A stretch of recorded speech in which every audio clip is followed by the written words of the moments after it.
Welcome to Armenian Alliance Conversations. I'm Manyak Sakian. My guest today is Anna Astvatsaturian Turcotte. She is a lawyer, a politician, a philanthropist, a lecturer, a writer, and a human and political rights activist. She's a passionate, lifelong advocate for the Armenians, particularly the human rights and political rights of the people of Artsakh. In 1989, she and her family were forced to flee Baku, Azerbaijan, when she was a child. She is one of the survivors of the mass ethnic cleansing of 300,000 Armenians from Azerbaijan during the First Artsakh War. In 2012, she published a memoir called Nowhere, A Story of Exile, which is based upon her journals beginning in Baku in 1988 and ending with her arrival in the United States in 1992. We will also be discussing the very important work of the Anna Astvatsaturian Turcotte Foundation, which helps Armenians in Armenia and Artsakh. Anna Astvatsaturian Turcotte is the president of the Westbrook, Maine City Council. She was first elected to serve on the Westbrook City Council in 2015. She has written and lectured extensively about Armenian issues in the United States, including for members of Congress. She has also spoken to the European Parliament about human rights, international law, and anti Armenian racism. She has worked on initiatives for U.S. states to recognize the independence of Artsakh. She was doing great philanthropic projects in Armenia and Artsakh for many years before formally launching the Anna Astvatsaturian Turcotte Foundation in 2020. Mrs. Astvatsaturian Turcotte was awarded the Mkhitar Gosh Medal of Honor from President of Armenia Serge Sarkisian and the Nagorno-Karabakh Gratitude Medal from Artsakh's President Bako Sahakian. She received a bachelor's degree in English and Literature and Philosophy and Religion from the University of North Dakota. She earned her Juris Doctorate from the University of Maine School of Law. Anna, welcome, and Thank thank you for being our guest today. thank you very much. Please tell us about your Armenian heritage and the Armenian communities that you relate to. I was born in Baku, Azerbaijan. My parents were born in Baku as well, and in fact, three generations lived in Baku in my family. But my grandparents have a diverse background. My grandparents on my father's side are from Sunik. Khanzoresk and Karashen are the villages they're from. And my mom's side, Kirovabad or Ganja, a current city of Ganja, Armenian population lived there for generations, and also Nahijevan. So I would say Sunik and Nahijevan are my roots. And I just wanted to mention, because I think it's very important, one of your grandfathers is an Armenian genocide survivor, and he went from from fleeing Turkey to Baku. Actually, it was Sunik. So, as the Turkish forces were advancing into Sunik, they, the stories that my grandparents, my great grandparents, told were pretty astonishing. That they were defending themselves in the mountains of Khanzoresk. Sometimes they would run out even of bullets and used cut up spoons to shoot Turks, but there was a lot of starvation and a lot of tragedy. So the elderly passed. His My grandfather's parents passed. He was, I want to say, between the ages of 3 or 5. He was not a toddler anymore, but he didn't really remember much. So his older sister, there were few survivors in the family, took him as a baby, and um, got on a train to Baku, and so they fled the anti-Armenian violence of the advancing Turkish forces to Baku, and then uh, they lived there for about 2-3 years, and then in 1918, uh, the forces came through, and the massacres occurred again in Baku. he fled with his sister. At the time, he was about 7 or 8 years old. He fled um, by boat. The Russian boats were smuggling Armenians to the other side of the Caspian Sea, and then they settled there. A lot of the Sunni families settled in Turkmenistan, or Turkmenia, and lived there until about 1923. And when the Soviet Union was established and there was somewhat of a peaceful existence, they came back to Yerevan, and he grew up and went to school in Yerevan. So, he's observed the violence in Sunik. He's observed the massacre of about 30,000 Armenians in Baku in 1918. And so it happened in my family, three times in the last 100 years. And that's why it's important to tell this history, because a lot of people who are not Armenian, who are trying to understand what has come to be known as the Nagorno Karabakh conflict, they often think that the conflict between Azerbaijanis and Armenians began with Nagorno Karabakh, because the Armenians, wanted to have safety and protection for the people of Nagorno Karabakh. But it obviously did not begin with Nagorno Karabakh. There's over a century of long and bloody history, and it's an unfortunate history. It's a very, very brutal history with many, many different massacres and pogroms and wars. Absolutely. And it's all interconnected. And so, this story that keeps replaying in all these families that experience this several times, is that the fact that there was no justice. Justice not only um, provides reconciliation between the two people, but it also prevents their future generations of committing the same crimes against the people that they learn to hate over centuries. I want to begin by talking about some of the many humanitarian projects that you have done. To honor the victims of the Baku pogroms, you completed a project to replant a forest in Tallinn, Armenia, with the Armenia Tree Project, which is a fantastic organization. And I think that is such a wonderful idea, to honor people by planting a forest. Yeah, at first, a lot of these projects that I started, I really didn't want to do because I felt like I didn't want to be associated with collecting and fundraising.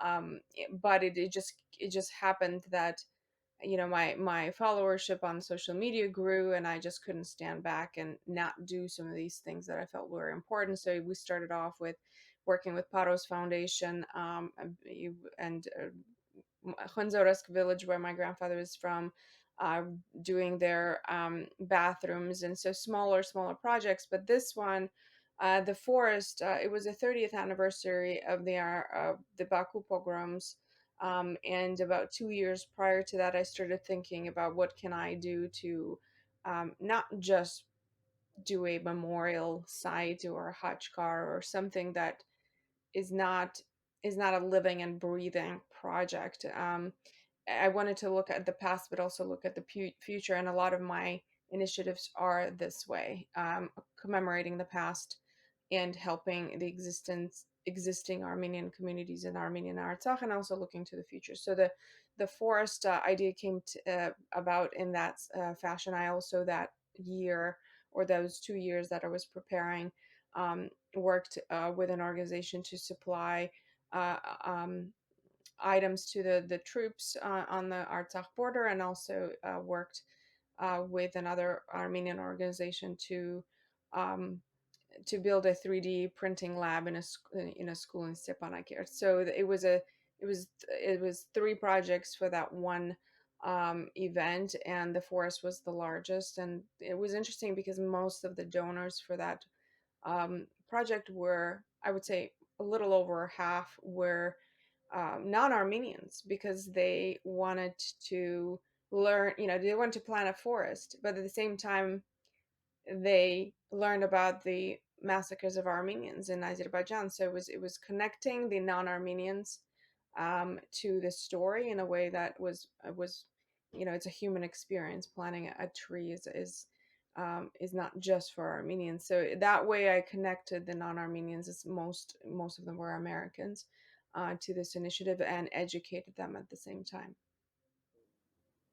You also helped to build two bomb shelters in Tavush, Armenia with Bahaban Foundation. Can you explain why Tavush needs bomb shelters?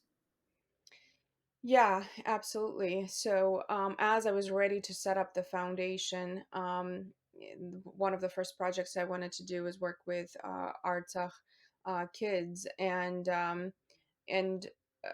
it just happened that that summer, Tavush was attacked right before the Artsakh War of 2020.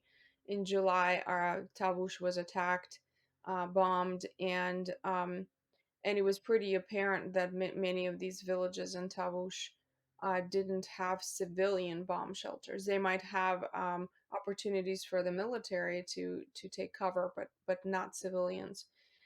So, Pahapan was working in the area, and they were building these. Each one was about $30,000, and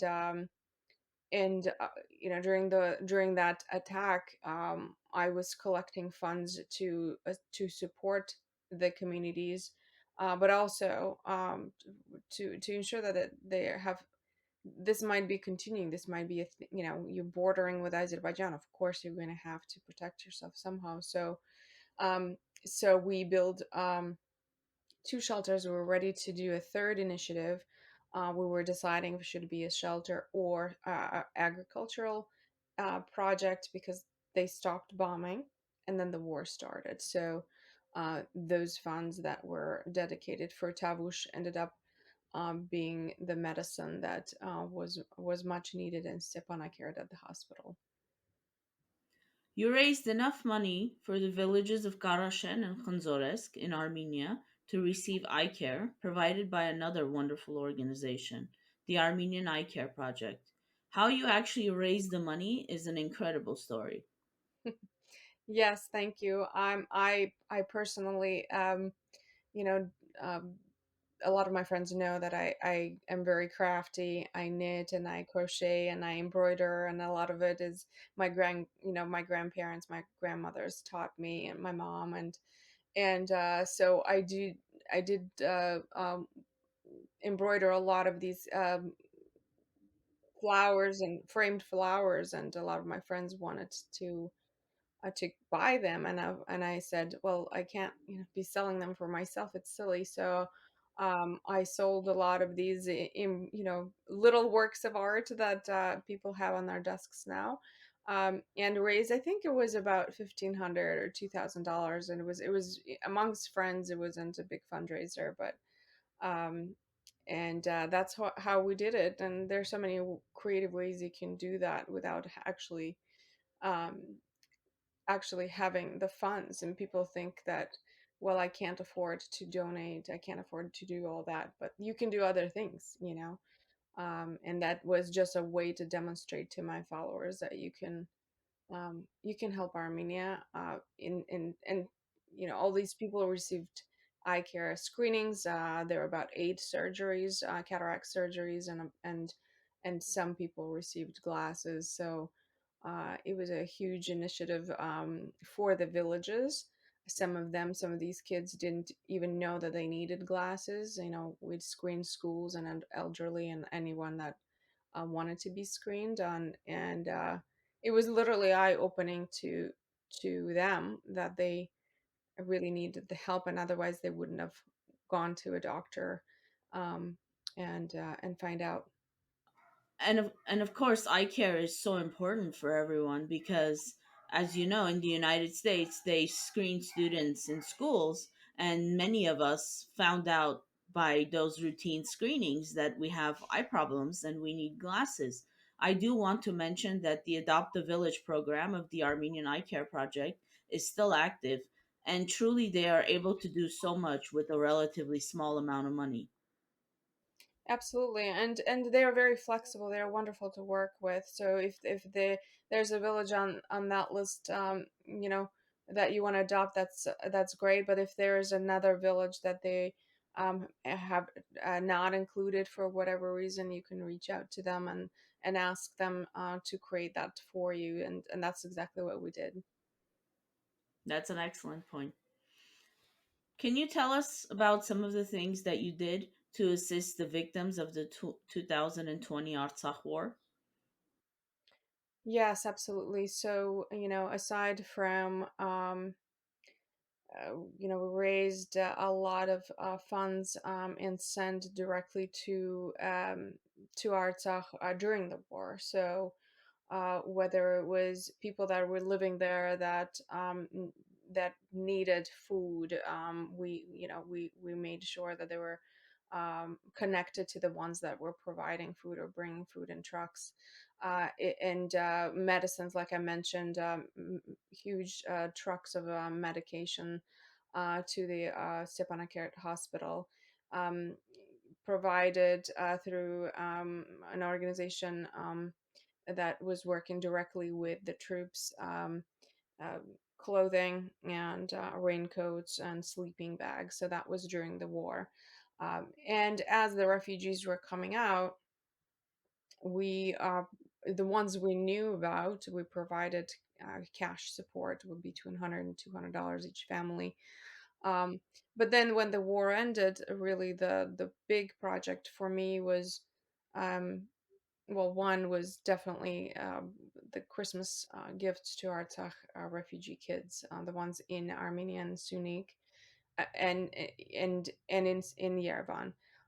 So we provided customized clothing, so it's customized to the age, and if it was an older child, a book, and if it was a younger child, a toy. And we did that for about 1,200 children. Some of them were the ones that came back to Stepanakert, but most of them were in shelters in Yerevan. But the biggest project that I would say that I did after the war for the people of Artsakh, in that year in 2021, was the census. This is not something that I talked about as I was working on it, because we want to make sure that the data was protected, and Azerbaijan didn't jeopardize this project. But we went to every household, every Artsakh family that we knew about and found in Armenia, and interviewed them. Armenian Association of Social Workers actually implemented this. We built a project together. I funded it, and the idea came from the fact that, as a Baku Armenian, w- it is not documented in anywhere what 350 plus thousand Armenians of Azerbaijan lost. Was it 50,000 apartments that we left behind that each cost $2 million in the middle of Baku right now? We don't know, because none of that data um, was taken down holistically.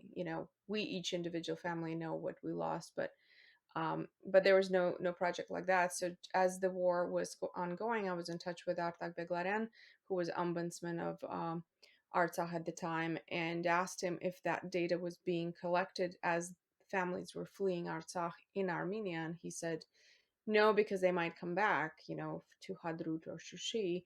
So it's too early to have that, wait until the war is over. After the war was over, I asked again if they were collecting information of damage, loss, and they weren't. I mean, obviously they were reeling from the war. There were bigger problems. And I also talked to Arman Tatoyan and asked him if that was data that he thought would be important to have, and he said absolutely. So I put together the funds and I put together the team, and we interviewed about, I would say, 98% of our Artsaktis. Some of them didn't want to be interviewed. Some of them we couldn't find. They left to, let's say, Russia. But I would say a majority of them. This is the first census that Artsakh did. ever. So for the 30 years of independence, they didn't conduct a census. So this was information that was about medical, psychological impact, financial and property loss, um, how many kids you have, how many medical issues do you have, what did you leave behind, what are your psychological needs, and how many people did you lose? Do you have, are there veterans in your family? Are they, do they have any missing limbs? Let's say, just very granular information that was important for me to gather for the Ministry of Health of Artsakh and Armenia to be able to communicate what the actual loss is to the government and also to the diaspora organizations that needed help, because that needed to help. They wanted to help, but they didn't know who or how many people, and how many people lost homes, for example. So that data is available to our Artsakh government now. They're using it actively in their projects with the diaspora organizations, and it's also an important tool to be able to communicate to the international organizations of what the actual impact is. Um, of the war, humanitarian impact. And also, it's important for me to be able to keep this information for future generations, because right now we don't know how many families were impacted in Baku, and of course we don't know what happened, family by family during the genocide. So, how many churches did we lose? All those things are just kind of um, lost, and people are still researching it. But now this, it was important for me to do it quickly, because being a refugee, I know people move, things change, people die. Many Baku Armenians died very early because of the psychological and medical impact of trauma like that. And so it was important for me to collect it quickly, and we did it between January of 2021 in July, and there were about 350 questions each interview, and every interview, almost every interview, was in person. So they were able to also collect photos and property photos of property documentation, but also photos in which conditions people lived as refugees. So it was finalized and presented, and the data is utilized in Armenia as well by the Armenian Association of Social Workers and in Artsakh. And hopefully one day, when it doesn't become a security issue to share all that information, that it's studied in university settings. So that was, to me, the Christmas gifts are good, but I would say this was probably the most meaningful project that I've done after the war. Honestly, I wish that we had more time to talk about this very important topic, because it is obviously a very lengthy discussion topic in itself. But I just want to say very briefly that I'm a firm believer that the people who lost property in Baku, and also the Armenians who lost property in the 2020 Artsakh war, that they should really document and press their cases in international court, because it's not about money. It's about accountability. It's about an idea that you can't just start a war, capture cities, and then very nicely come in and take over hotels and take over different businesses and gift them to your, loyal cronies in your government. Well, and it places that responsibility on the victim. I always compare, and rightly so, when people say, "Well, why didn't Baku Armenians organize and do this?" And do you ask that of the Armenian genocide survivors? Was it the survivors that actually that actually pushed for the recognition, or was it their children?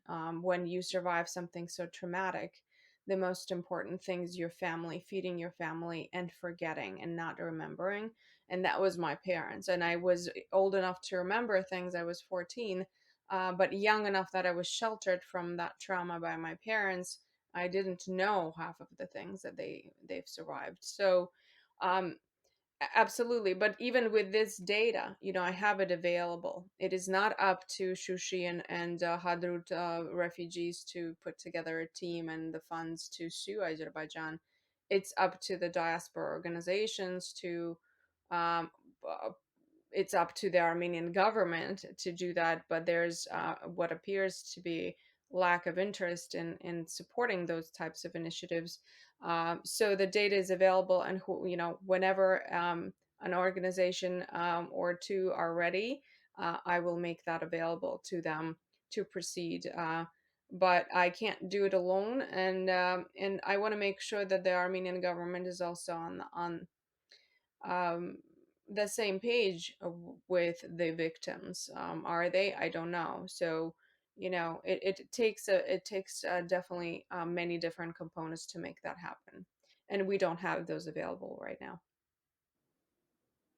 I think one of the assets that we do have, when it comes to the stories of the Baku survivors of the pogroms, is that we have the next generation and even the third generation at this point, their grandchildren, and a lot of these people like you are, extremely well educated, living in different countries around the world, and they have the resources, and they have the will to basically seek justice. I mean, we have at this moment, the decades have passed, and we have still Jewish families who are seeking justice for Right. things that were stolen from them during the Holocaust, as we know.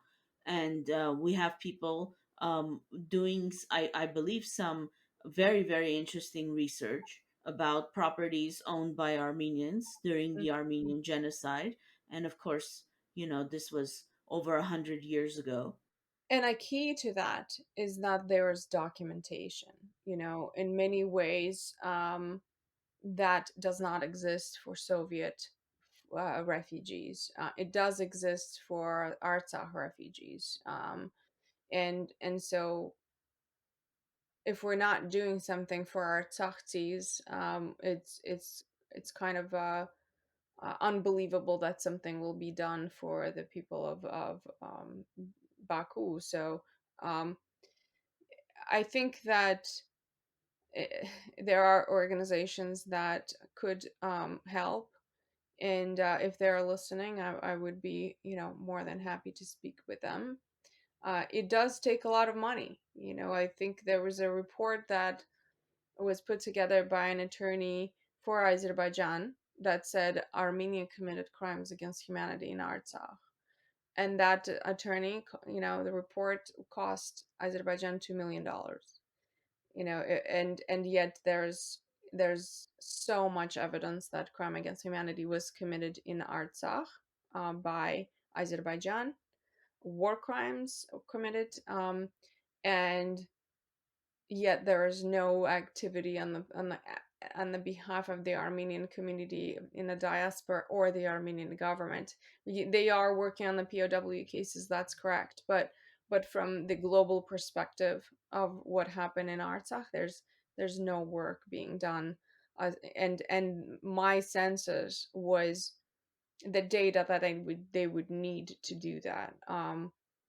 And it's available, and it will be available for a long time. So if let's say in 5, 10, 15, 50 years, people would like to draw a conclusion, legal conclusion, as to what happened in Artsakh, that data is available.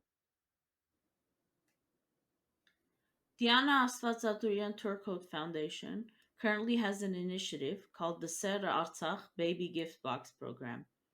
Can you explain to us what that is, and why is it important to give this gift to mothers in Artsakh? Yeah, so this project was kind of a breather for me after the census project. I wanted to do something for the kids, and I wanted to do something for the diaspora, who was clearly drained and traumatized after the war and needed something hopeful to look forward to. So for about 6 years, I've been thinking about this project since reading in, I believe it was New York Times, that wrote about Finland and how the government of Finland provides each newborn that's born in Finland, whether or not they're a citizen, a box full of necessities up to, 20, 25 items of good quality things like clothing and pacifiers and diapers and things for the mother, hygienic things for the mom, for nursing, and I thought, wouldn't it be amazing if we could do that for Artsakh? It's a smaller population, but I didn't have much support, and 6 years ago. Because I think that their action was always, why doesn't the government do something like that? Why do we have to do that? But now after the war, it's pretty amazing, the reaction to the birth rate. So we have 36% uptick in births in Artsakh since last October. Even after the war, it went up 36%. So these mothers are trying to populate these families are trying to stay and populate Artsakh, um, and it's a patriotic act, but they do not have the support. And many of them, Artsakhdis are still dealing with psychological impact of the war. Many of them can't work. Many of them are wounded or are psychologically impacted somehow, or there's no work available. So it was important for me to do this now. I said, if I do this, it has to be done now. So every mother, as she checks out of the hospital, there are three places to give birth in Artsakh. The major one is in Stepanakert. Will receive a box, and the box itself was designed by an Armenian artist in Yerevan. Everything in that box was either made in Armenia or purchased in Armenia. Nothing is shipped. The clothing is done by Lalun, so it was important for me to support Armenian businesses and job creators. Lalun makes amazing quality children's clothing that rivals some of the things that we can buy here. And So it was designed specifically for this project. I didn't want to just buy something. I designed it. The logo was designed so everything's kind of connected as a gift. The toy is made in Artsakh by an Armenian artist who is a wood toy, a little bird on wheels. A book we designed with again a business in Armenia that is a soft book. It's a fabric book, and it's specifically for this initiative. I named it Ser Artsakh because that's how I felt about Artsakh, and I wanted to continue bringing up Artsakh with this project because it's about people. It's not about the territories that are lost. I think we lost focus when we lost this war, and a diaspora of people are saying, well, I kind of washed my hands off of Artsakh, we lost everything. But we didn't.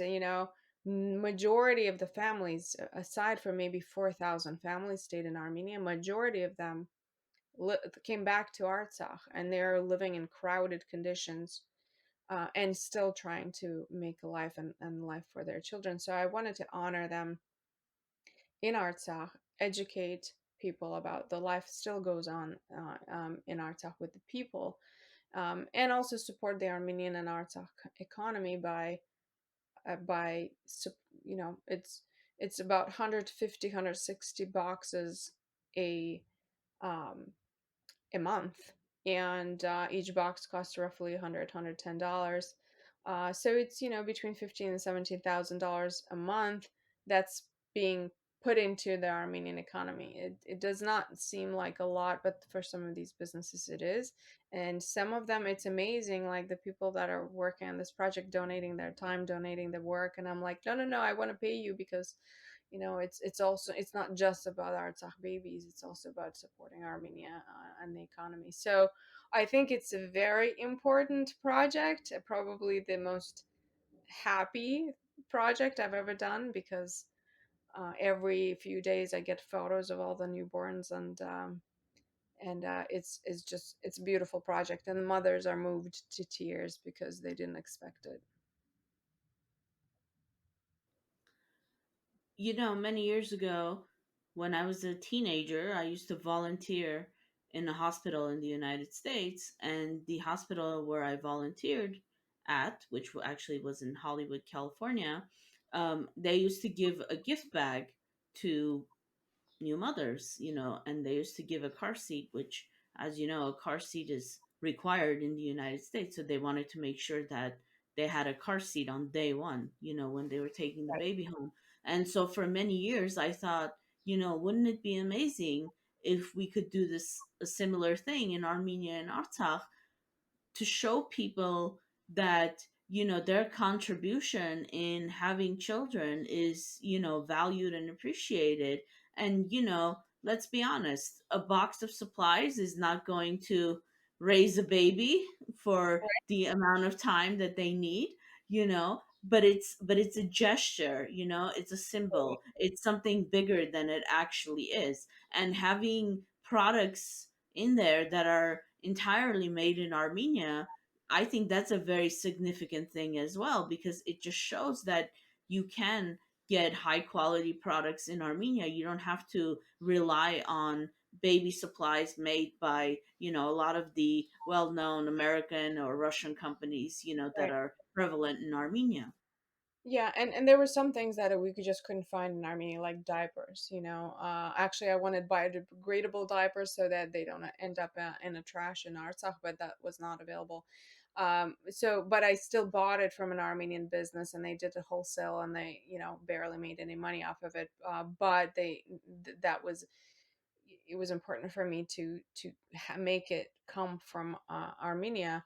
Um, and and you say, that box might not raise a baby, but it's $100, and it's half of the salary of our taxi, a month salary. So it's so much clothing up to 6 months of life, and it's a lot of it that they can reuse for.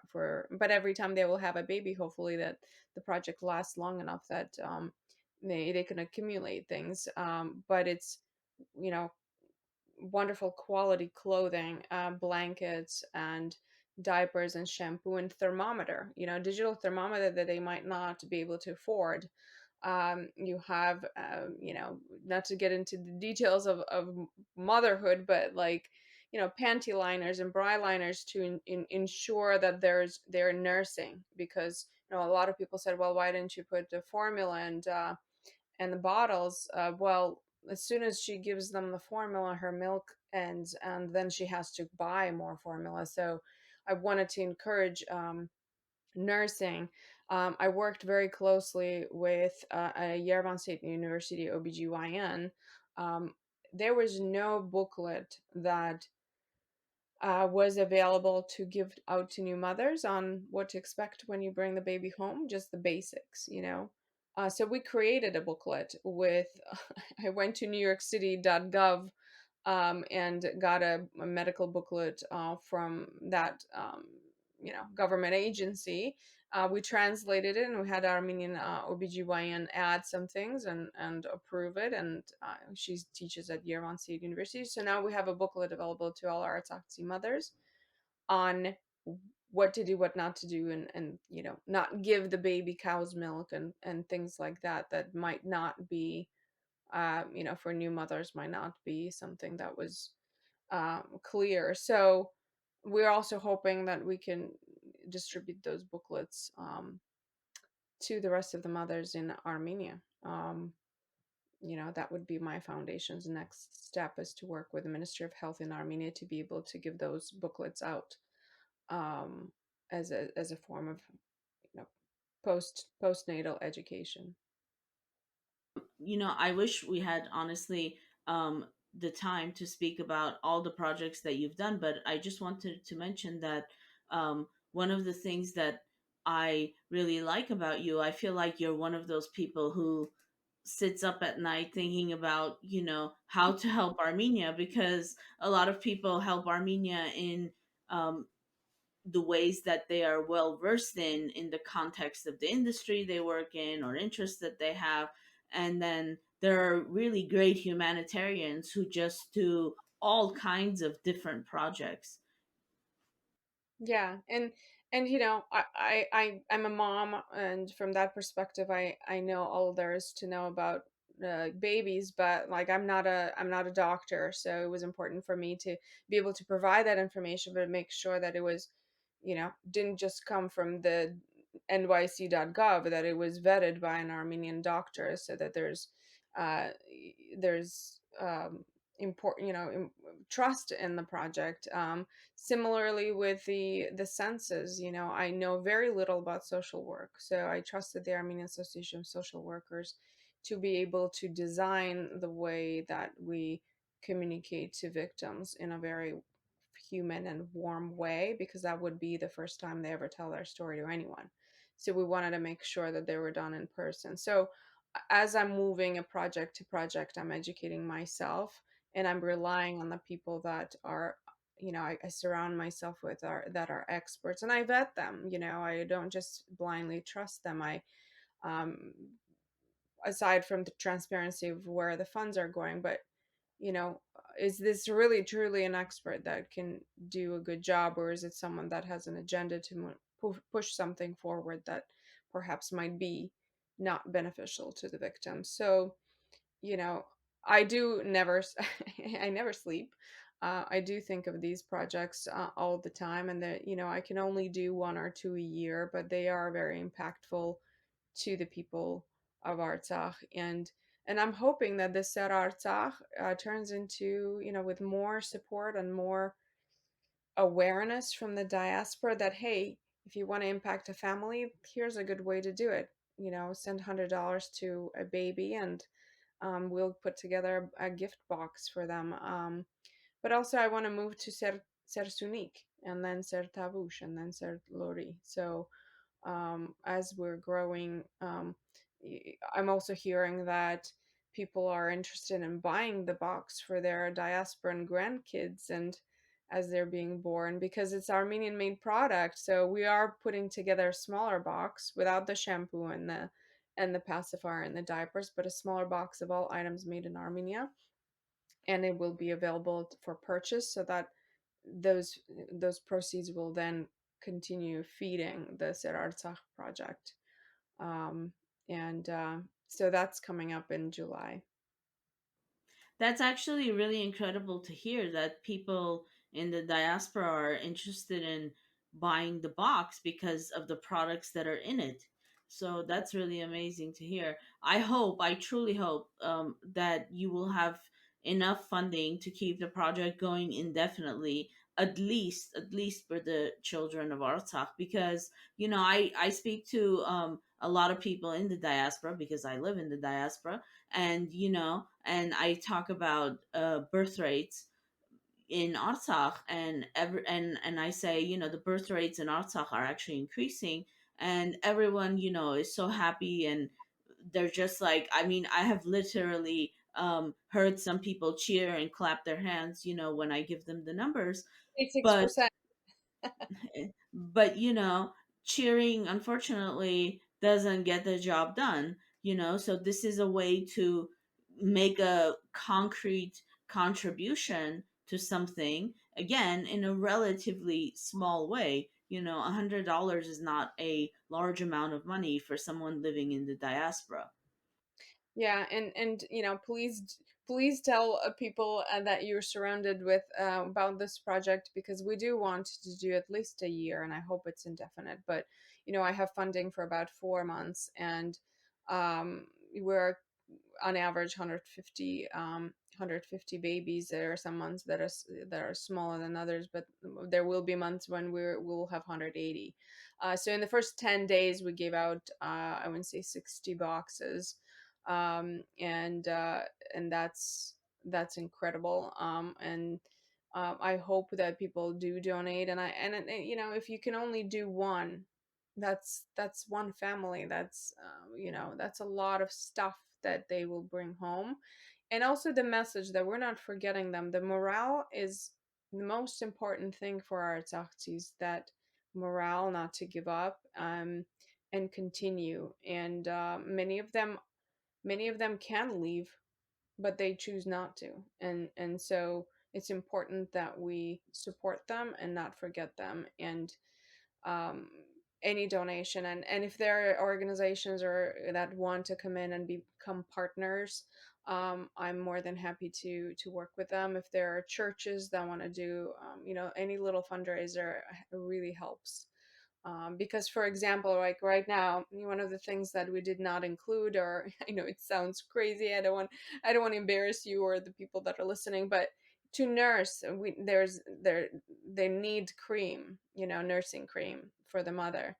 And for 200, it's about $1,500 that's extra. So I have to really weigh out, do I take out a baby book and include this cream? I have to be able to provide, and I don't want to take the baby book out, so it's like balancing out what's important. And if I had, um, an organization or a family that wants to donate a month worth of that cream, I would love it. That's $1,500 that I don't have, so I can include it. So it's, I'm just one person. I'm just a former refugee. I don't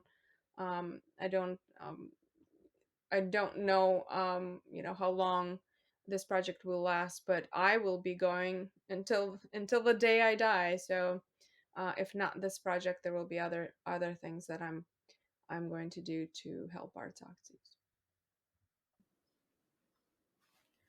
Your memoir is called Nowhere, A Story of Exile. It was published in 2012. It describes events in Azerbaijan and Armenia that occurred from 1988 to 1992 from your first person point of view. Can you tell us about your book and how it was written? Yeah, so I had a diary that I started writing after Sumgait, right around the Sumgait massacres. My grandmother was a teacher of literature and Russian language, and um, I had a lot of questions. Why is there such animosity against us? I really didn't know the history. She told me about Karabakh conflict and how it started, and I still had questions like, why are kids are mean to me in school? Why are there demonstrations on the streets as the anti-Armenian rhetoric started? So to keep my sanity, my grandmother thought that I should probably start writing some of these thoughts, and it'll make me feel better. And she said, write it all down, because none of this will ever happen again in your life, and this is very unusual, and you need to write it down so you don't forget. So to her, it was important that I don't forget. And she was, also trying to ease my mind, and the writing did help me a lot and throughout my life. So I had this diary. I mean, I had the diaries through college, so it was not something that was unusual. But when we came to US, I realized a lot of these people around me, were settled in North Dakota, so like German, Swedish, Norwegian descent. They didn't know where their ancestors came from or what their stories were, and I was horrified. Like, my grandkids might not know what happened to us, and my diary was in Russian language, so I started translated the diary for my future kids, and as for my family, for future family, and descendants. And as I was translating it, I realized that there were certain things that were not in the diary, like descriptions of our garden, or relatives or things like that, names and who related to whom. So I started, as I was translating, I started filling in those gaps for them, and it became my book, my novel. And I ended with the time when we got on a plane to United States. I described pretty much everything that was in my heart. I started when I was 14, and finished translating when I was 16. And my audience was my family, so I didn't take out parts that were really personal, interpersonal things within the family, or my crushes, or I left everything that was there and in the book. And so it's not the diary, it's based on the diary, but it's what I wrote between ages of 14 and 16. And when the and I typed it up in college when I had my access to a computer. This was 1996. Um, and then and I showed it to a couple of, I was English, and like you said, English and philosophy double major, but I did focus on the creative writing, and I did show the book to some of my professors, and they encouraged me to publish it. And I thought, oh, no one cares, and this is so personal, like maybe I shouldn't publish it. But when I had my children, that's when I realized the conflict is still ongoing, and their babies, like my kids, are still in danger of annihilation by Azeris, and no one knows about it here, and nothing is being done. And it's been, at that point, 25 years or something like that since I became a refugee. And that's when I met Tatul Sonens Papazian. He's a great poet, Armenian poet in Boston, and he read the book, and he said, this is the first, it's our historic book, it's a first person account, and you need to publish it. And that's when it kind of started, the wheels started turning. He edited it. He left the voice of the child. English was not very strong. I came to us, my English was not very good back then. And but he kept the book in a way that as you're reading it, you feel like were there with me, and you hear a child. I read the book, and I do definitely hear, your young voice in the book. And I don't want to make comparisons because, these are entirely different times in history. But in some ways, it is similar to the Diary of Anne Frank, the famous diary of the Anne Frank, who was killed during the Holocaust, and her diary survived. And I do want to say that I think some people may think that, oh, it's a book based on, the perspective of a child, that it might be, quite boring and sort of, you, frivolous in some respects. But it actually is not that like that at all, because when you start reading the book, I think within about 15 or 20 pages, you get to the events, the most horrible events of that historical period that you're describing. And it almost immediately starts with the protests in Baku that turn violent. And so the book opens in 1988, and you're living in Baku with your family, and you write about demonstrations in Baku's Lenin Square demanding that Armenians should be out of Azerbaijan. And over time, there are more demonstrations and reports of violence against Armenians, random violence. Please explain why this was happening at this time in history.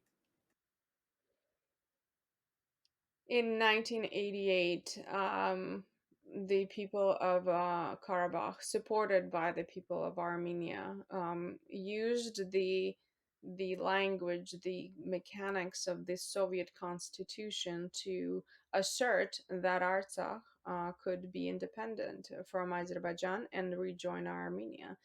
And they had, the protests. United Armenians of Armenia and the Armenians of Artsakh, united in that drive, peaceful protests to rejoin Armenia, because they had that tool within the Soviet constitution. Also, historically, it is, Armenian. It is 98% Armenian population, and they used their voice peacefully. So in a week after that happened in Sumgait, which was about 30-minute drive up the coast of the Caspian Sea away from the capital, Baku, the massacres of Armenian community there. And my uncle at the time worked in Baku, and worked had to go up to Sumgait for work several times a week. And he was stuck there as this was happening, and he observed everything that happened. Um, women being thrown out of balconies, young girls being raped, burned alive.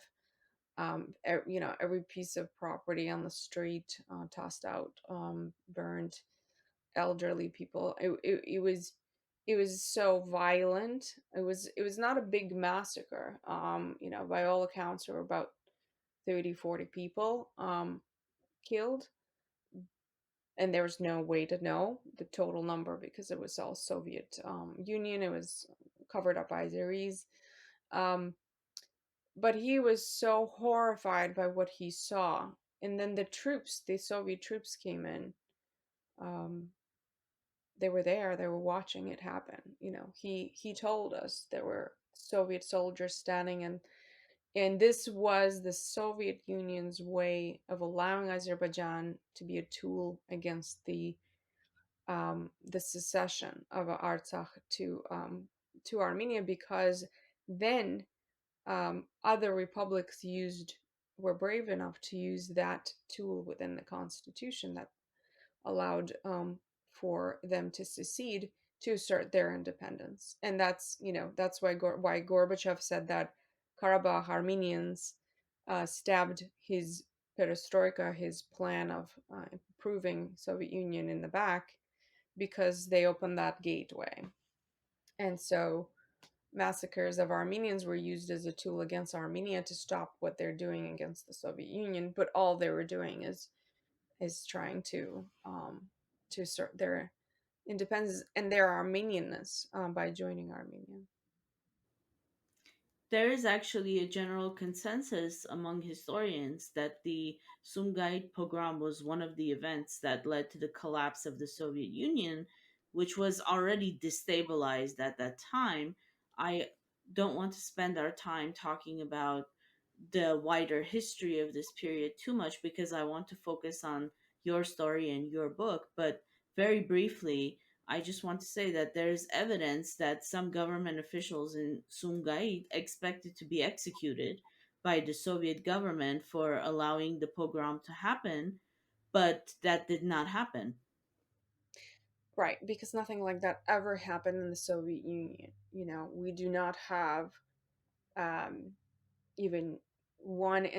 There were instances of murders, right? Some My father always told us a story of going to Sunik by train from Baku, and the elderly always kind of guarded the kids with their bodies in the train, in the aisle of the train, because Azeris would pass by and just stab kids in the side or the back. And um so there were instances of violence like that, but not massacres. And this was a massacre that was allowed to happen under Soviet rule.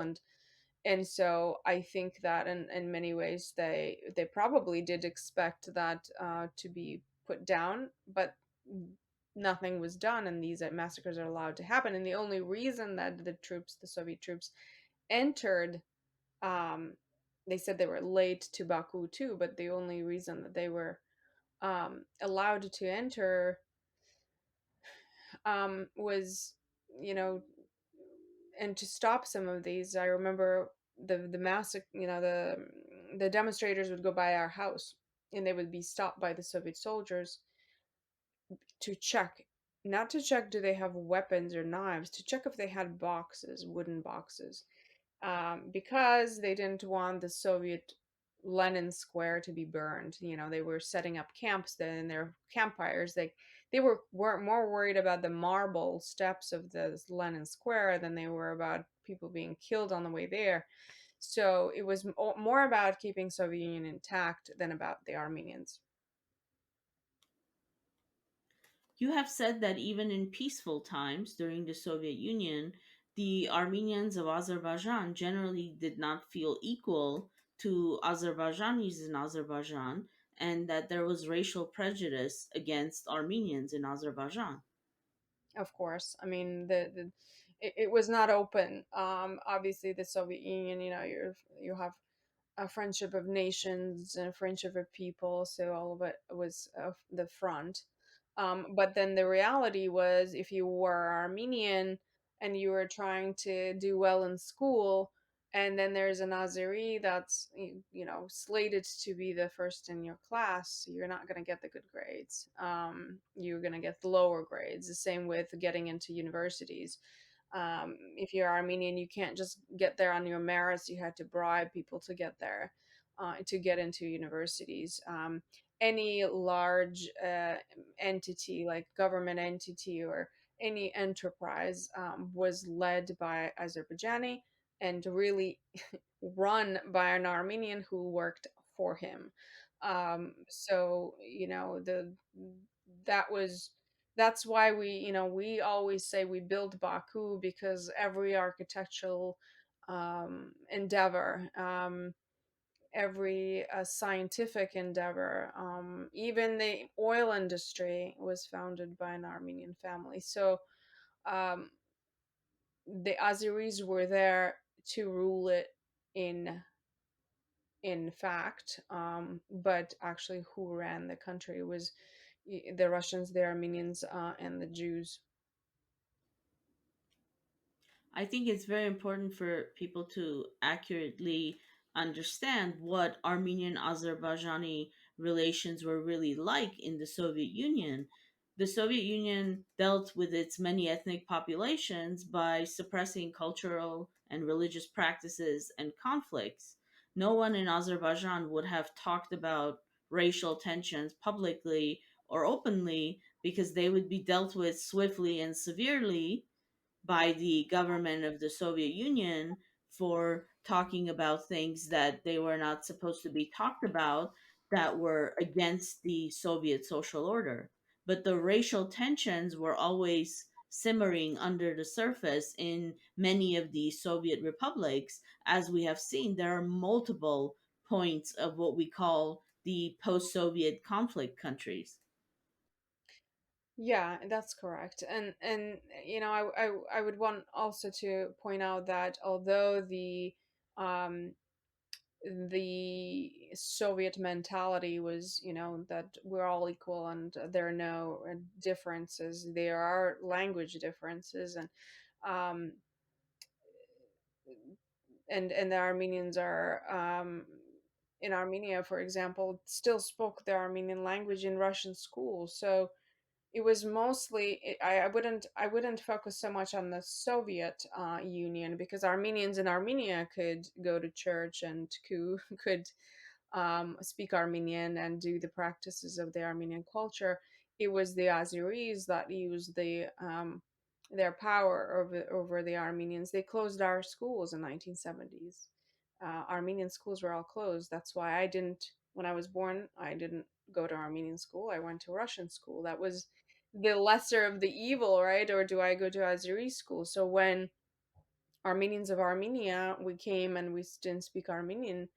My dad did speak Armenian because his parents spoke to him, but my mom didn't, and she was raised, speaking Russian. So, it was not our fault. It was the Azeris, and so I wouldn't focus so much on the Soviets trying to, because there are other republics that spoke their language, and then there are other republics that continue their religious practices in secret. But we couldn't even do that. I mean, the only church that was left in Baku was stripped down to almost like a museum. I've been there as a museum attendee rather than as a child who was brought to church with her parents. So, um, and but at the same time, it was shocking when these massacres happened, because yeah, we knew all these things, but interpersonal relationships, my parents had friends who were Azeri. They went to school with them. I went to school with them. My parents worked with them, and then you have those same people turn away from you, whether it's children or adults.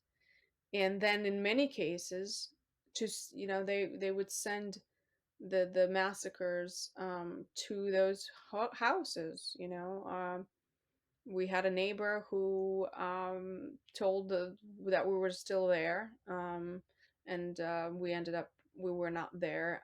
Thankfully, we um, uh, by January of 1990, we were already gone. But she sent people to our house before, and the other neighbor, Azuri neighbor, said, "Leave, leave. They're not there."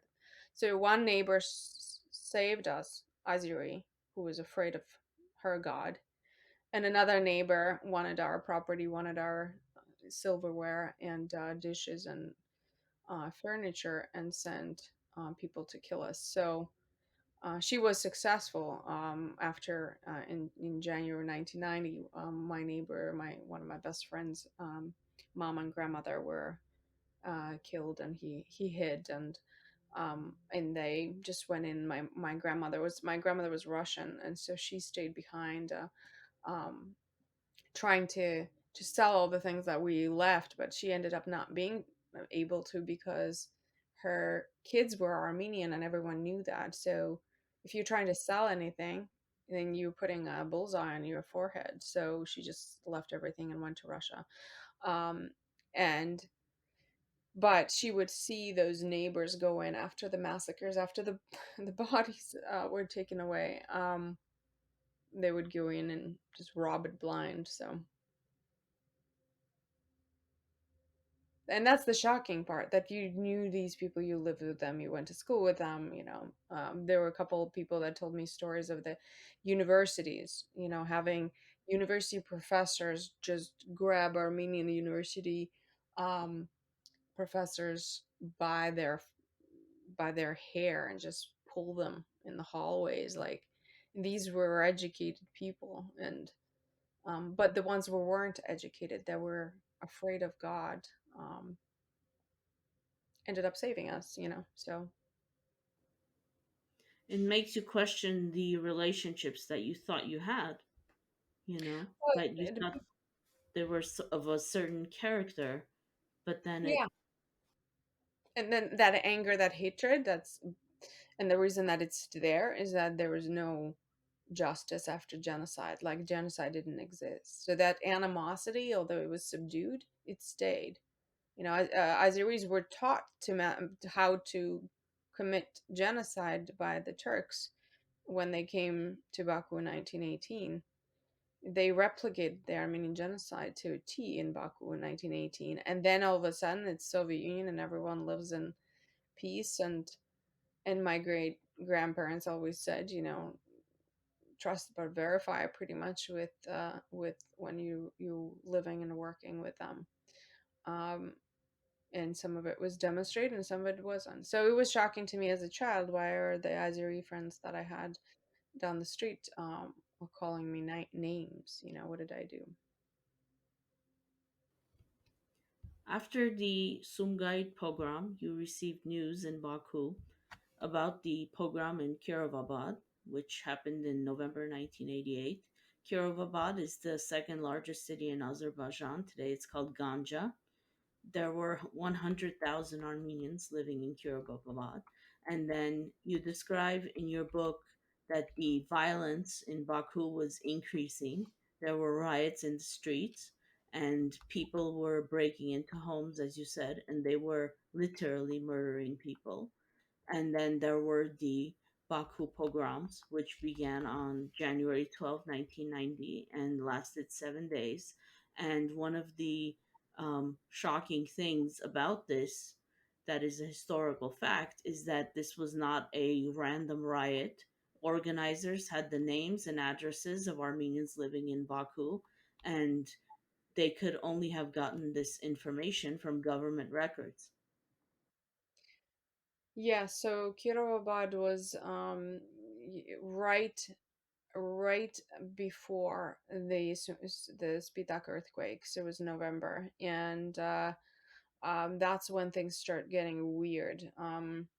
Sumgait was like, oh, it's just some random provincial town, and that things like that could never happen in Baku. And Baku Armenians were like, we're intellectual, multicultural, that could never happen. It was probably some fluke.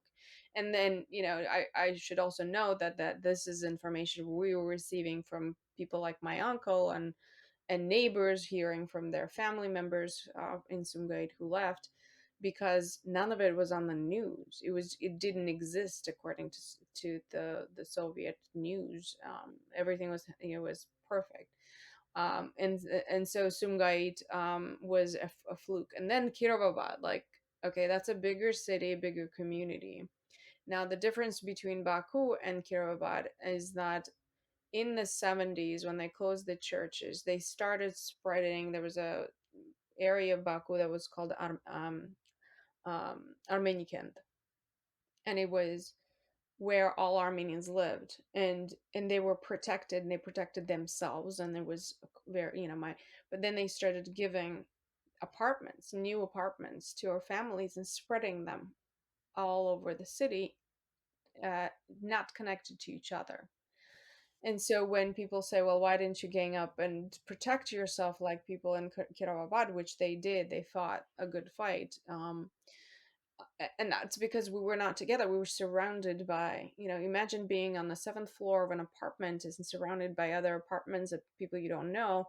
And then you have someone give away your address, and you're up there. Either you jump, which many people did, and some people just, lowered their children down the balconies to run, but you can't really protect yourself. So Kirovad was different, but it's that's when it started getting spooky, and that's when the tanks came in. The tanks came into our streets because there was all this bravado against Armenians, and then it started turning. Azeris started turning to bravado against the Russians. And so when there was anti-Soviet rhetoric on the Lenin Square and the demonstrations, that's when the tanks came in. They didn't come in to put down the riots, put down the violence. They came in to say, hey, okay, you're crossing the line here.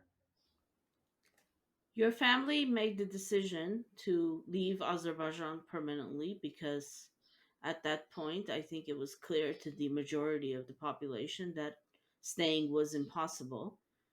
But you didn't leave for about a year and a half because you couldn't just leave. You had to figure out some kind of escape strategy. Right. And there are a couple components. So there was the psychological component of my mom. This cannot happen in Baku. Everything will calm down, and we'll go back. Soviet Union will take care of it and put them down, put down the riots and protests.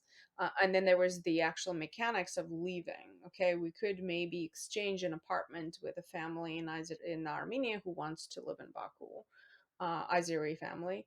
Um, or we sell it somehow, or we just leave. And then there's the actual meat of the issue is in the Soviet Union, you can't just leave um, to another city. You have to have permission and that's how they contained people.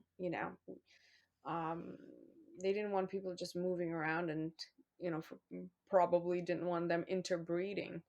So each adult has a work card where you're allowed to work, and you have to get permission to leave, to move, and to live somewhere else, in another town, even not even another country. So there was my mom who was like, "This will calm down," and there was my dad who wanted to leave, but like couldn't. So majority of Baku Armenians left in the summer of '89 after Kirovabad. It was difficult to even walk to school in the spring of '89.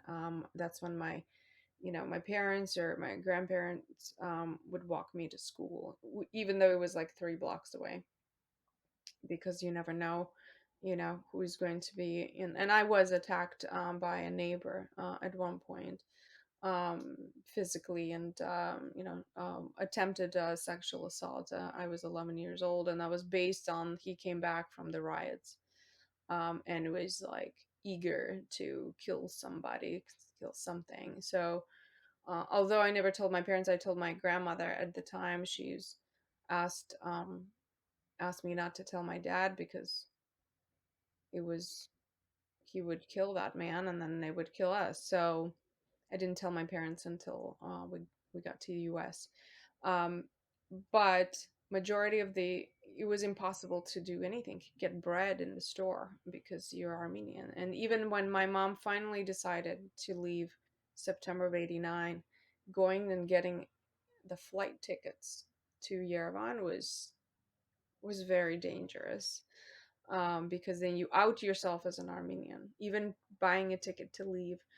And at that point the flights were still working, so we left. And my dad couldn't leave until October because they wouldn't give him this card.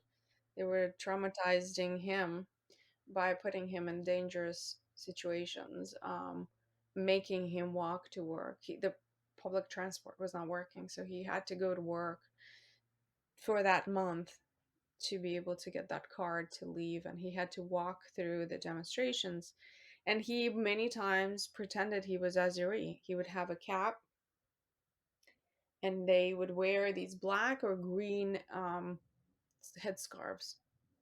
And he would have it under his cap. And then when the demonstration, the crowds would gather around him as he's walking to work or from work, he would pull it down, the scarf. And he looks so Armenian. So he put himself in danger just to get that card so he could work in Armenia to be able to feed his kids. And after the earthquake, I mean, there's so many refugees after the earthquake, and then us coming, so it was important for him because. And then finally they gave him the card and he left. And for about a month he was um, in bed. I think the stress really did a number to him. He slept with knives under his pillow because the demonstrations were at that point every day. And that's, I think, the remaining Baku Armenians that were killed in the 90s were mostly elderly that couldn't leave, or families that just couldn't accept it. After escaping to Armenia, your family faced the tragic reality that Armenia was unable to adequately assist the hundreds of thousands of Armenian refugees coming from Azerbaijan. Yeah, absolutely. I mean, there were the hundreds of thousands from the Spitak earthquake. There were many from Artsakh, many from Baku. Soviet Union was beginning to collapse at that point. There was nothing in the stores. Um, trying to find a piece of bread, there were lines and lines, and then there was blockade. And we received 100 rubles from Garry Kasparov, the chess player who was, um, I think, a world champion at that year, and he got a diamond crown, and he sold it and gave it to all the refugees from Baku, and we, split up evenly. We received 100 rubles, and that was it. I think at one point we received a truckload of wood to heat our little room where we lived. But that was it. And who couldn't blame Armenia? One, Armenia was blockaded, was dependent on the Soviet economy, which was disintegrating. There was earthquake, there was the war, and so there was so much animosity against us because we're the new face, and blaming us that we kind of caused it. And really, you know, to us it was, no, you caused it because you had those demonstrations to free Artsakh, and you didn't even think about us. So there was this almost like repelling from us, and us repelling from the Yerevan Armenians who blamed us for not speaking Armenian. So Baku Armenians were traumatized, I would say, twice, and maybe three times. I mean, we left everything. Many of us lost family members to violence. Many of us were physically attacked as children. And then we come to Armenia and are called Turk. And then we go to our diaspora, and the diaspora doesn't really accept us, because we don't go to church and we don't speak Armenian. So um, Baku Armenian community is incredibly self-sufficient, very intelligent, very educated, and have high standards for their kids, and very proud Armenians. I know a lot of people don't realize that, but we put in a lot of money into the Armenian causes, Armenian, uh, you know, economy, Artsakh economy. So we do it very quietly, in the, as a community. And um, but I think that there's this, many elderly passed away from stress. My dad had two heart attacks and just survived cancer. And a lot of it was the stress of not just escaping that type of fear. I remember that fear on my skin, and um but it also, like, how we're going to survive. Not only are we not able to work and there are no jobs, and we live in this horrific conditions in Yerevan, um, but there's no end in sight. Like, it's getting worse. And so many people left. Many went to Moscow, Russia, and many people went to United States. I really don't think that anyone could have imagined when the protests for Karabakh started that it would lead to the complete ethnic cleansing of the entire population of Azerbaijan, and of course, similar ethnic cleansing of Azerbaijanis from Armenia. And this is a point that I do repeat often, which is that no one can tell you what will happen in any given country where there is an Armenian community 5 years from now. And there are Armenians in the world in many countries, and no one can predict what will happen in any one of those countries. And because of the grim reality of being a refugee in Armenia, many refugees from Azerbaijan chose to use their refugee status to immigrate to other countries. And I think this is such a great tragedy from a moral and practical standpoint because, as you said, the Armenians of Azerbaijan are smart, skilled, resourceful, well educated people, Right. and they could have been an asset to Armenia, and instead they became very successful people in other countries. But that's only the practical point of view. I think what's important is the moral point of view, which is that every Armenian should be confident that they have a home in Armenia in Right. case they need that home. And we need to make that realistically possible. And the ones that stayed, that didn't get the refugee status from United States or wherever, 32 years later, they're still living in those debilitating conditions of those dormitories, one room dormitories, hanging on to their refugee status because the government promised them a home. And there's generations of trauma, psychological trauma, from living in those conditions. Some of them were placed next to mentally deranged, people in hospitals right next to them. So imagine living that way for 30 years, because you can't find housing, and you don't have the job to be able to. But so I think that the ones that could sell the home and leave, the ones that left and had the countries, like United States, or let's say France or Germany or Canada, that really supported them to be able to stand on their feet. I think my parents probably would have stayed in Armenia had there not been such animosity, because I think we would have been able to survive and put ourselves on our feet. We're, smart and hardworking family. I think it was just my father was, how can we continue living in that condition and not be wanted here? We were not wanted here. They couldn't wait for us to leave, and at least the people that we interacted with. But I think that would be very different, if you're talking to another family that lived outside of Yerevan. I think most of the animosity was in Yerevan. And many Baku Armenians with roots in Artsakh actually stayed in Artsakh, and they fought in Artsakh all three wars. And I have very good friends that were refugees, several families from Baku, and then lived in Shushi, and now refugees in Stepanakert, and they won't leave. So, I think that it all depends on, like, where your roots are. Our roots were in Hunzresk and Nahichevan too.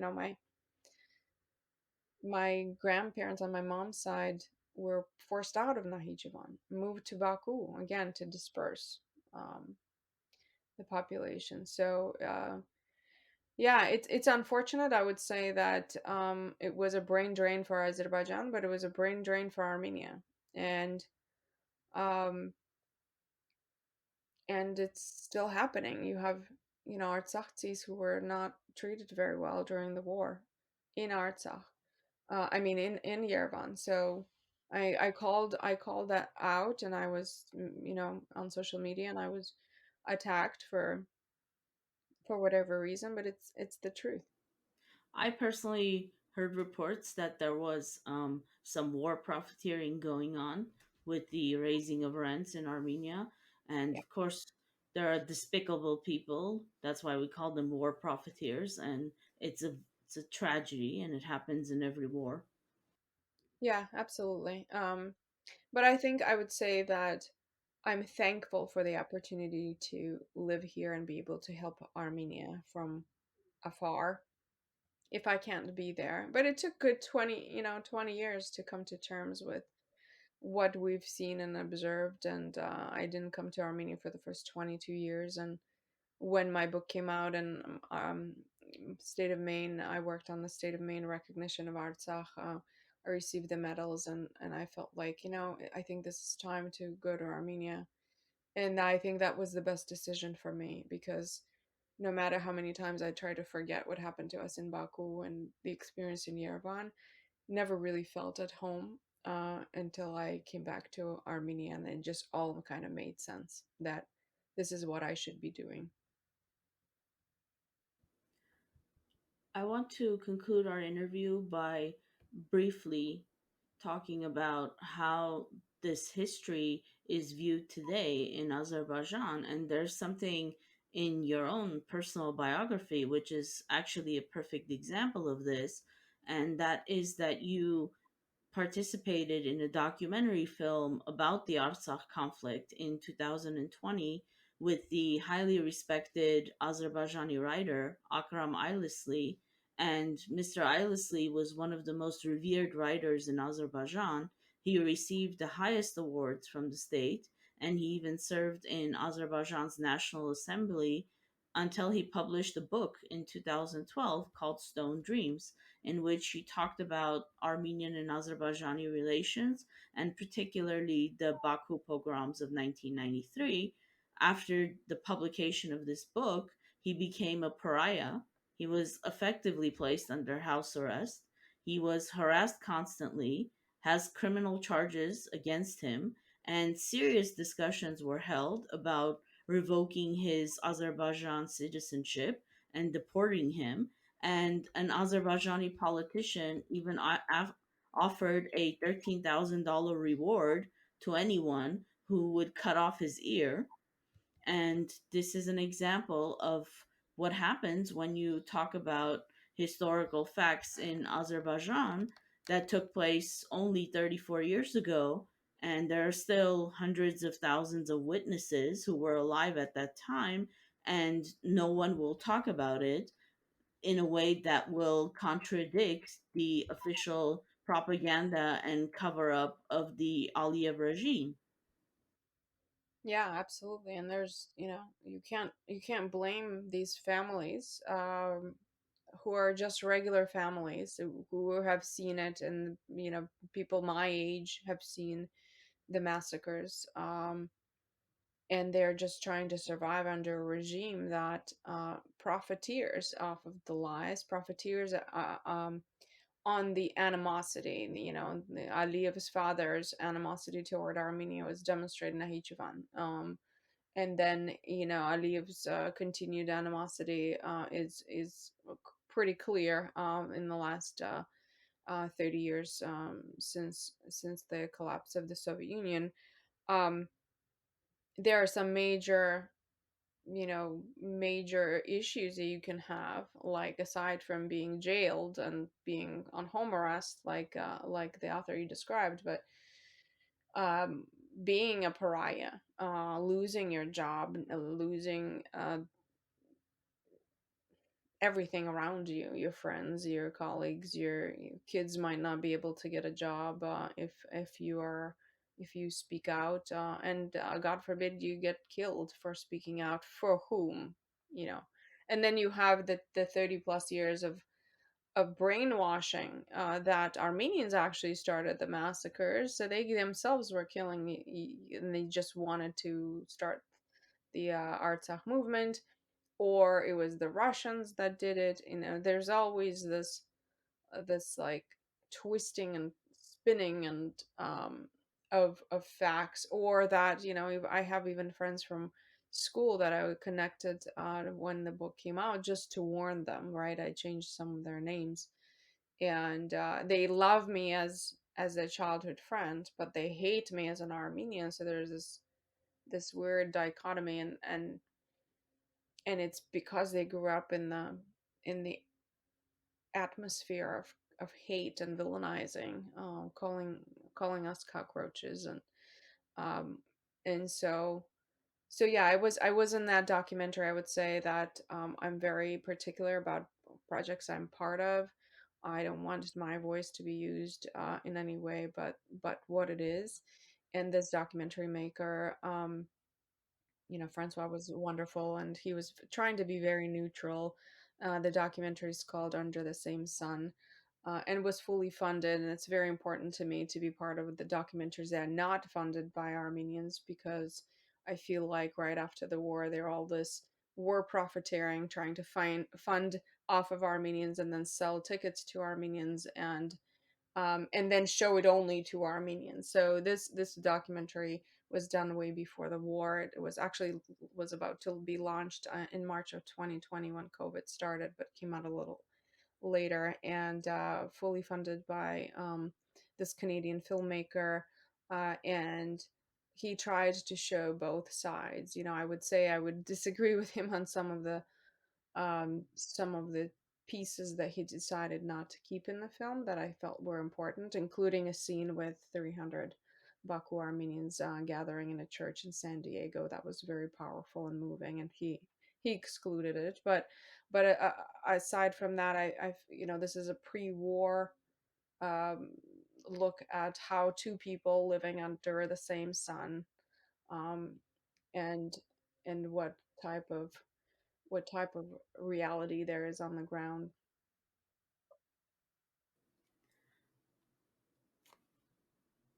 I do want to mention the ethnic cleansing of Armenians that took place during the Second Artsakh War, and that was the ethnic cleansing of thousands of Armenians from the territories that were captured by Azerbaijan, from the major cities of Shushi and Handrut, and other smaller towns and villages. And even today, as we're speaking, other Azerbaijan soldiers are issuing threats and intimidation tactics to Armenians living along the line of contact in Artsakh, because the objective is to ethnically cleanse them from the places where they are living in Artsakh. And I truly believe that the entire objective of the war was to completely ethnically cleanse the population of Artsakh.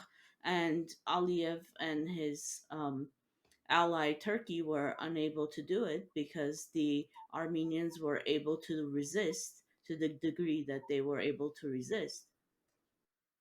And don't discount Russia. If Russians did not intervene and come in as peacekeepers, you would not have Artsakh the way that you have it now, um, and the setup. And I would not be able to physically go there through the Lachin corridor, because you would not have that kind of protection and the muscle that sometimes Putin flexes when it benefits him.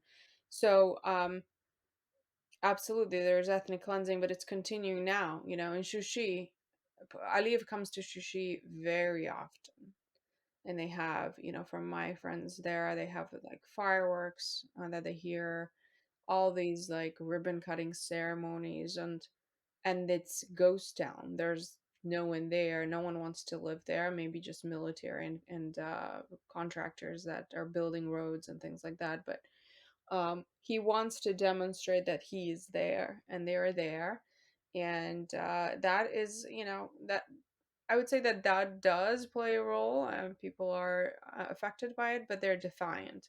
Similarly with Azeri music playing on the borders, loudspeakers of our Azeri music.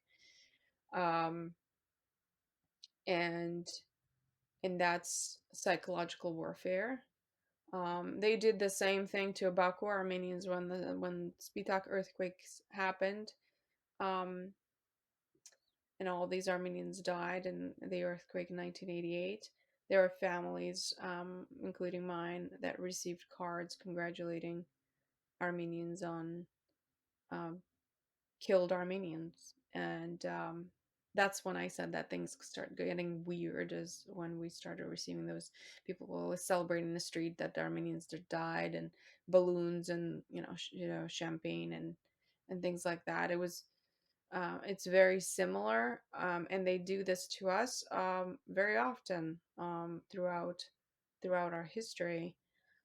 We, of course, can't comprehend doing something like that, um, but it works. It scares people.